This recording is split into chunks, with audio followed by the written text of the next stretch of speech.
ಕಾಂಗ್ರೆಸ್ ಕಚೇರಿಯಲ್ಲಿ ಸಂವಿಧಾನ ಸಮರ್ಪಣೆ ದಿನ ಆಚರಣೆ ಮಾಡಲಾಯಿತು. ಕಲಬುರಗಿ ನಗರದ ಕಾಂಗ್ರೆಸ್ ಕಚೇರಿಯಲ್ಲಿ ಸಂವಿಧಾನ ಸಮರ್ಪಣೆ ದಿನದ ಅಂಗವಾಗಿ ಸಂವಿಧಾನ ಶಿಲ್ಪಿ ಡಾಕ್ಟರ್ ಬಾಬಾ ಸಾಹೇಬ್ ಅಂಬೇಡ್ಕರ್ ಅವರ ಭಾವಚಿತ್ರಕ್ಕೆ ಕಾಂಗ್ರೆಸ್ ಜಿಲ್ಲಾ ಅಧ್ಯಕ್ಷ ವಿಧಾನ ಪರಿಷತ್ ಸದಸ್ಯ ಜಗದೇವ್ ಗುತ್ತೇದಾರ್ ಪೂಜೆ ಸಲ್ಲಿಸಿ ಪುಷ್ಪಾರ್ಚನೆ ಸಲ್ಲಿಸಿದರು.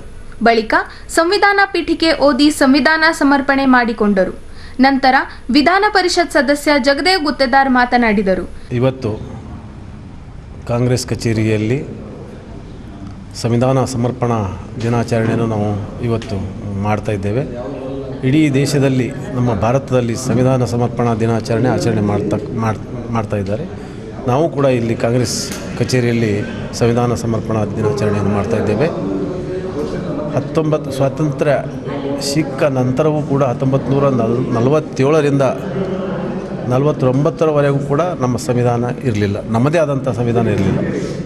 ಡಾಕ್ಟರ್ ಬಾಬಾ ಸಾಹೇಬ್ ಅಂಬೇಡ್ಕರ್ ಅವರ ಅಧ್ಯಕ್ಷತೆಯಲ್ಲಿ ಸಂವಿಧಾನ ರಚನಾ ಸಮಿತಿಯನ್ನು ರಚಿಸಿ ಡಾಕ್ಟರ್ ಅಂಬೇಡ್ಕರ್ ಅವರು ದೇಶದ ಎಲ್ಲ ಸಂವಿಧಾನಗಳನ್ನು ಸ್ಟಡಿ ಮಾಡಿ ನಮ್ಮ ಭಾರತಕ್ಕೆ ಒಂದು ಒಳ್ಳೆಯ ಸಂವಿಧಾನವನ್ನು ಕೊಟ್ಟಿದ್ದಾರೆ ಅಂತ ಒಬ್ಬ ಧೀಮಂತ ನಾಯಕರು.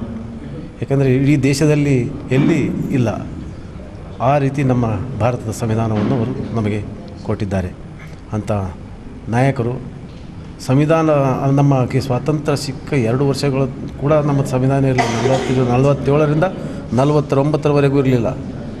ಡಾಕ್ಟರ್ ಬಾಬಾ ಸಾಹೇಬ್ ಅಂಬೇಡ್ಕರ್ ಅವರು ನವೆಂಬರ್ 1949ರಂದು ಈ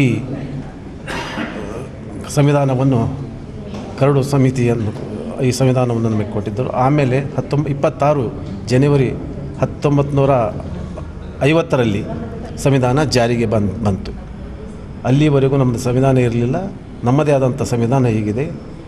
ಈಗ ಈ BJPಯವರು ಈ ಸಂವಿಧಾನ ಬದಲಾವಣೆ ಮಾಡ್ತೇವೆ, ಸಂವಿಧಾನ ಇದು ಮಾಡ್ತೇವೆ ಅಂಥೇಳಿ ಏನು ಹೇಳ್ಕೊಂಡು ಬರ್ತಾ ಇದ್ದಾರೆ. ಈ ಸಂವಿಧಾನ ಬದಲಾವಣೆ ಮಾಡಲು ಯಾರಿಂದಲೂ ಸಾಧ್ಯ ಇಲ್ಲ. ಅಂಥ ಸಂವಿಧಾನ ಡಾಕ್ಟರ್ ಬಾಬಾ ಸಾಹೇಬ್ ಅಂಬೇಡ್ಕರ್ ನಮ್ಮನ್ನು ಕೊಟ್ಟಿದ್ದಾರೆ. ಈ ದೇಶದಲ್ಲಿ ಯಾವುದೇ ಒಂದು ಕಾನೂನು ಮಾಡಬೇಕಾದ್ರೆ ಸಂವಿಧಾನದ ಅಡಿಯಲ್ಲೇ ನಡಿಬೇಕಾಗ್ತದೆ. ಯಾವುದೇ ಸಮಾಜದ ಗ್ರಂಥಗಳು ಕೂಡ ಕೆಲಸ ಮಾಡೋದಿಲ್ಲ, ಏನೂ ಇಲ್ಲ. ಆದರೆ ಡಾಕ್ಟರ್ ಬಾಬಾ ಸಾಹೇಬ್ ಅಂಬೇಡ್ಕರ್ ಕೊಟ್ಟಂಥ ಆ ಸಂವಿಧಾನದಲ್ಲಿಯೇ ನಮ್ಮ ಎಲ್ಲ ಆಗುಹೋಗುಗಳು ಆ ಸಂವಿಧಾನದಲ್ಲಿ ಎಲ್ಲರಿಗೂ ಕೂಡ ಅವಕಾಶ ಇದೆ.